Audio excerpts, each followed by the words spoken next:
আজকে পবিত্র মাহে রমজান মাস আসতেছে, যারা মুমিন আছে তাদের দিলটা বাবা খুশি হয়েছে, আর যারা মুমিন আছে তারা বলতেছে আবার রোজার মাস আসলো, আমাদের ঝামেলা বেড়ে গেল। নাকি বলে? যারা মুমিন আছে তারা মনে করবে রোজার মাস আসলো আর আমাদের ঝামেলাটা বেড়ে গেল। অনেক মুসলমান আছে বাবা সামনে বলতে পারে না, কিন্তু মনের মধ্যে ঠিক বলছে এই রোজার মাস আসলো আর সামনে খাওয়া যাবে না, এই রোজার মাস আসলো আর মুড়ে বিড়ি খাওয়া যাবে না, রোজার মাস আসলো চায়ের দোকানে বসা যাবে না। অনেকে বাবা মনে মনে বলে, এরা মুমিনত্ব অর্জন করতে পারে নাই। বেরাদার মিল্লাত ইসলামিয়া, পবিত্র রমজান মাস এসেছে, এই পবিত্র রমজান মাস আসছে, এই পবিত্র রমজান মাসের জন্য অনেকে খুশি আছে, অনেকে বাবা বেজার আছে। তবে বাবা গত রমজান মাসে যারা রোজা রেখেছিল, আজকে এই পবিত্র রমজান মাস আসার আগে হয়তো অনেকেই পৃথিবী ছেড়ে বিদায় নিয়ে চলে গেল, তারা হয়তো এই সামনে রমজান মাসে রোজা রাখতে পারে না। তবে বাবা রে, আমাদের ভাগ্য আমার আল্লাহ ভালো বানিয়েছে যে আজকে আমরা সম্মুখে আর 2 দিন বাকি আছে পবিত্র রমজান মাসে। এই পবিত্র রমজান মাসে রোজা রাখার আল্লাহ তাবারাক তাআলা যেন তৌফিক ইনায়াত করে, সকলে বলেন আমিন। তাই আল্লাহ তাবারাক তাআলা বলেছে, মুমিন যারা হবে, মুত্তাকিন যারা হবে, সলিহিন যারা হবে, সলিহা যারা হবে, তাদের এই জগতে পরের জগতে কোনো বাধা বিপদ আসে না। যাদের বাড়িতে বাধা বিপদ আছে তারা আল্লাহর দরবারে মুমিনত্ব অর্জন করেছে। শ্বশুর এবং বাবার নামে 500 টাকা দিয়েছে, তারা মুমিনত্ব অর্জন করেছে। যাদের বাড়িতে বালা মুসিবত আমি আল্লাহ দিই, তাদের বাড়িতে আল্লাহ আমি আমার তরফ থেকে রহমত বর্ষিত করি। আমার নবী মুস্তাফা সাল্লাল্লাহু তাআলা আলাইহি ওয়াসাল্লাম বলেছে, যেই বাড়িতে বালা নাই, মুসিবত নাই, রোগ নাই, জ্বর নাই, জ্বালা নাই, আল্লাহর তরফ থেকে তাদের বাড়িতে কোনো রহমত নাই। ও বেরাদার, আজকে আমরা জগতের মানুষ তো দূরের কথা, আল্লাহ নবী পাক সাল্লাল্লাহু তাআলা আলাইহি ওয়াসাল্লামের সাহাবীদেরকে পরীক্ষা করেছে, আজকে আল্লাহ পয়গম্বরকে পরীক্ষা করেছেন। জোরে বলেন সুবহানাল্লাহ। তৌফিজুলের মেয়ে 500 টাকা দান করেছে, তৌফিজুলের এক ভাই 200 টাকা দান করেছে। এই দেখেন আরেকজন 100 টাকা দিয়েছে।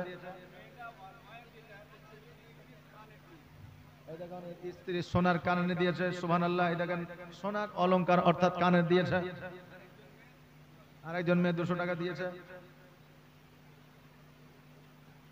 এই দেখেন একটা ভাই 100 টাকা দিয়েছে, সুবহানাল্লাহ। কালেকশন আমি করব, বুঝলেন, কালেকশন আমি করব, টেনশন নাই। তবে একটু ওয়াজ করতে দেন, মায়েদের দিলটা একটু শান্তি হোক, বাপেদের দিলটা একটু শান্তি হোক। জি নাকি বলেন? যে একবার মহব্বতের সহিত মানে ওয়াজ করতে করতে কালেকশন চলে আসলে আমারও এনার্জি শেষ হয়ে যাবে, আপনাদেরও এনার্জি শেষ হয়ে যাবে, নাকি বলেন?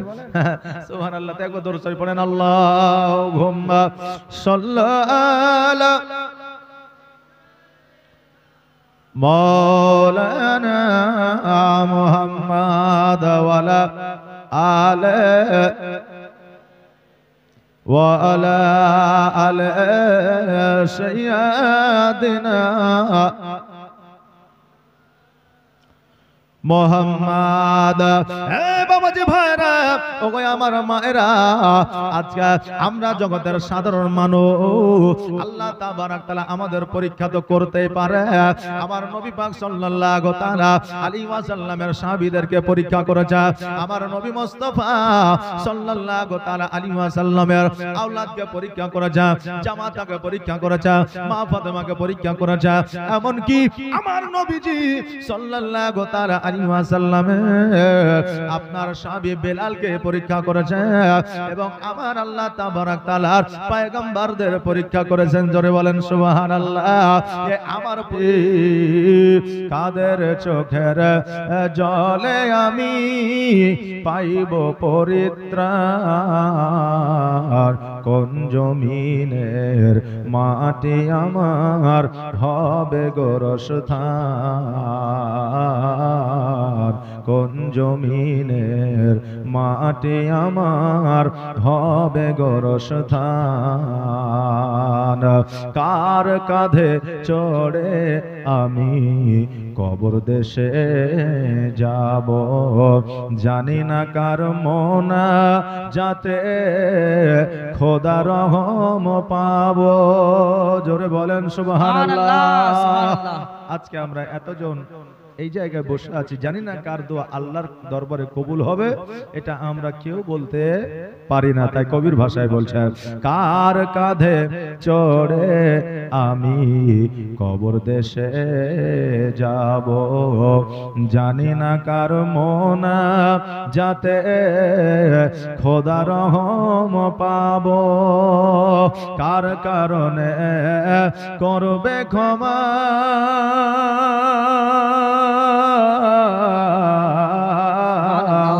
কার কারণে করবে ক্ষমা, আল্লাহ মেহেরবান, কোন জমিনের মাটি আমার হবে গোরস্থান, কোন জমিনের মাটি আমার হবে গোরস্থান, কাদের চোখের জলে আমি পাইব পরিত্রাণ, কোন জমিনের মাটি আমার হবে গোরস্থান। আল্লাহুম্মা সাল্লি আলা সাইয়্যিদিনা মাওলানা মুহাম্মদ ওয়া আলা আলি সাইয়্যিদিনা ওয়া আলা আলি সাইয়্যিদিনা মাওলানা মুহাম্মদ। আলহামদুলিল্লাহ, সমস্ত প্রশংসা সেই মহান করুণাময় আল্লাহ, যিনার কুদরতে একজন 1000 টাকা দান করেছে। জাযাকাল্লাহ, মাশাআল্লাহ, বারাকাল্লাহ। আলহামদুলিল্লাহ, সমস্ত প্রশংসা সেই মহান করুণাময় আল্লাহ, যিনার কুদরতে সারা বিশ্ব লালন ও পালন, যিনি আপনাকে আমাকে এই পবিত্র মাহফিলে বসার, কাউকে বলার, কাউকে শোনার শক্তি বা সুযোগ দান করেছেন। তিনারই শুকরিয়া আদায় করে সকলে উচ্চ আওয়াজে ভক্তি ভরে, কৃপণতা না করে দিল থেকে, মন থেকে, অন্তরের সহিত পড়েন একবার আলহামদুলিল্লাহ। তারপরে পরে আকা মাওলা জনাবে মুহাম্মদ রাসূলুল্লাহ সাল্লাল্লাহু তাআলা আলাইহি ওয়াসাল্লামের প্রতি লাখো কোটি দরুদ ও সালাম, শান্তির ধারা বর্ষিত হোক, অর্পিত হোক, নাজিল হোক। তাই সকলে আমরা আবারও পড়ি আল্লাহুম্মা আমিন। আল্লাহ তাবারাক তাআলা আল কোরআনুল মাজিদের মধ্যে ঘোষণা করলেন, আল্লাহু ওয়ালিউল্লাযিনা আমানু ইন কুনতুম মুমিনিন। আল্লাহ বললেন, যারা মুমিন হয়, মুত্তাকিন হয়, সালেহীন হয়, সালিহা হয়, তাদের এই জগতে এবং পরের জগতে কোনো বাধা বিপদ আসে না। জোরে বলেন সুবহানাল্লাহ। বিল্লাহ ইসলামিয়া। তবে আল্লাহ তাবারাক তাআলা বললেন যে বিপদ আপদ আসে না যারা মুমিন, মুমিনা, সালেহীন, সালিহা হয়। কিন্তু বিরাদার, আমরা জগতের মধ্যে প্রায় দেখতে পাই যে যারা আলেম হয়, উলামা হয়, মুফতি সাহেব হয়, নামাজি হয়, হাজি হয়, দেখা যায় যে তাদের বাড়িতে বেশিরভাগই বালা মুসিবত দেখা যায়। যে দেখা যায় যে আমরা এত আল্লাহর উপাসনা করি, তবুও আজকে আমাদের বাড়িতে এত বালা মুসিবত। কারণ যে হযরতে ফাতেমাতু জোহরা রাদিয়াল্লাহু তাআলা আনহা, হযরতে আলী রাদিয়াল্লাহু তাআলা আনহু, ইনাদের বাড়িতে যে অভাব অনটন ছিল, আজও পর্যন্ত ইতিহাসের পাতায় কেউ বলে দিতে পারে না যে এর চাইতে আরো বেশি কেউ গরিব ছিল। যে তো ওনারা কি আল্লাহর ইবাদত উপাসনা দেন না, ওখানে দেন, কেবল ওয়াজ শুরু করছি নাকি বলে, জি, তো ইনারা কি আল্লাহর ইবাদত উপাসনা করতেন? করতেন, জি। তো তবু ওনাদের বাড়িতে অভাব অনটন ছিল। একদিন নয়, 7 দিন পর্যন্ত অনাহারে দিন কাটিয়েছেন বেরাদার। তো উনারা যদি আল্লাহর কাছে চাইতেন যে আল্লাহ সোনা দাও, হীরা দাও, মণি দাও, মুক্তা দাও, টাকা দাও, পয়সা দাও, অট্টালিকা দাও, দালান দাও, তো আল্লাহ দিতেন, আল্লাহ দিতেন। কিন্তু ইহ জগৎকে উনারা মানে ইহ জগৎকে উনারা প্রাধান্য দেন নাই, পরে জগৎকে উনারা আঁকড়ে ধরেছেন। জোরে বলেন সুবহানাল্লাহ। কারণ হইল এই জগতে আমরা লক্ষ লক্ষ টাকা খরচ করে বাড়ি করছি, গাড়ি করছি, ব্যাংক ব্যালেন্স করছি, সোনা করছি, দানা করছি। বাঁচবো কয়দিন? 60 বছর, 70 বছর, খুব হাইস্ট হলে 100 বছর। এই 100 বছরের জন্য আমরা এত কিছু করছি, শুধুই রোজগার করো, উপার্জন করো, বাড়ি করো, গাড়ি করো, সোনা করো, দানা করো, ইত্যাদি ইত্যাদি নিয়ে আমরা ব্যতিব্যস্ত আছি। বাঁচবো 100 বছর, আর আমরা পরের জগতে কতদিন থাকবো? অমর ভোর। তাহলে আমাদের হিসাব করে দেখতে গেলে এই জগতের জন্য কামাই না করে ওই জগতের জন্য কামাই করা আমাদের দরকার। কেন? যে আমরা ওখানে অমর ভোর থাকবো, আর এখানে তো আমরা মাত্র 60, 70, 80, 90, 100, হাইস্টলি বেশি হলে 100। তো বেরাদার, তো উনারা এই জগৎকে প্রাধান্য কম দিয়েছেন, পরের জগৎকে আঁকড়ে ধরেছেন, কারণ ওটাই হলো আমাদের অমর ভোর জগৎ। বেরাদার, তো বলার উদ্দেশ্য হলো যে যারা মুমিন হয়, মুত্তাকিন হয়, সলেহীন হয়, সলিয়া হয়, তো তাদের বাড়িতে অভাব অনটন বালা মুসিবত কেন আসে? আমার দয়ার নবী মায়ার নবী সাল্লাল্লাহু তাআলা আলাইহি ওয়াসাল্লাম বলেছেন, মুমিন যারা হবে, মুত্তাকিন যারা হবে, আলিম উলামা হাজী যারা হবে, আজকে তাদের বাড়িতে যেই বালা মুসিবত গুলো আমাদের নজরে আমাদের চোখে দেখতে পাই, আসলে ওগুলো বালা মুসিবত নয়, ওগুলো আল্লাহর তরফ থেকে পরীক্ষা। জোরে বলেন সুবহানাল্লাহ। ওগুলো আল্লাহর তরফ থেকে পরীক্ষা। তা আল্লাহ কাকে কখন কিভাবে পরীক্ষা করবেন এটা একমাত্র আল্লাহ তাবারাক তাআলাই জানেন। তা আমরা যদি এই পরীক্ষায় আমরা পাশ করে দিই, তা আমরা ওই জগতও আমরা পাশ করে যাব। কারণ আজকে এই গ্রামে এই এলাকায় জালসা লাগিয়েছে, আল্লাহ তাবারাক তাআলা পরীক্ষা করছেন যে জালসার মাহফিলে কে কে আসছে।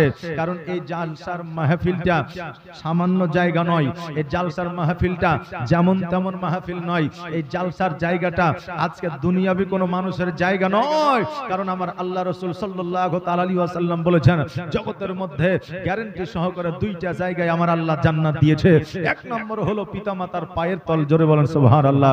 আর দ্বিতীয় নম্বর হলো যে জায়গায় আমার আল্লাহর এবং আমার গুণগান গুণকীর্তন গুণভাজন হয়, ওই জায়গাটাকে আমার আল্লাহ তাবারাক তাআলা জান্নাতুল বাকিতে পরিণত করে দেয়। জোরে বলেন সুবহানাল্লাহ। তো বেরাদার, আজকে এলাকার মানুষ জালসা লাগিয়েছে, এই জায়গায় যারা এসেছে তারা জান্নাতুল বাকিতে বসে আছে, আর যারা বাড়ির মধ্যে আরাম করতে আসে তারা চিন্তা করছে যে জালসায় যারা গেছে তারা মূর্খ মানুষ। বেরাদার, অনেক মানুষ কিন্তু এরকম কথা বলে থাকে। বাবা যে ভাইরা, আমার মায়েরা, আজকে যারা জালসায় যায়, জুলুসে যায়, আজকে যারা মাদ্রাসায় যায়, আজকে যারা আপনার মিলাদুন্নবীতে যায়, অনেকেই মনে করে এরা মূর্খ মানুষ তাই মিলাদুন্নবী জালসাতে যায়। কিন্তু বেরাদার, আজকে জগতের মধ্যে যদি কেউ ইন্তেকাল করে, তার জন্য কবরস্থানে যাইয়া যারা কবরটা আপনার খনন করে, তারাও কিন্তু শিক্ষিত মানুষ কম হয়, মূর্খ মানুষই বাবা বেশি হয়। একজন গ্রামের মধ্যে যদি মানুষ ইন্তেকাল করে যায়, দেখবে ওই কবরস্থানের আগে হাজির হয়ে যাবে একজন মূর্খ মানুষ কবর কাটার জন্য, কবর খনন করার জন্য।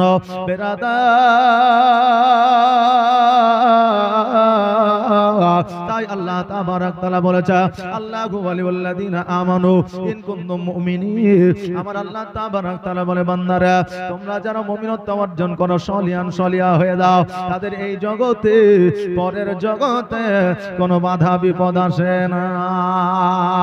মুমিন কারা হবে? মুমিন যারা হবে আজান হইলে তারা খুশি হয়, নামাজের সময় হয়ে গেলে তারা খুশি হয়,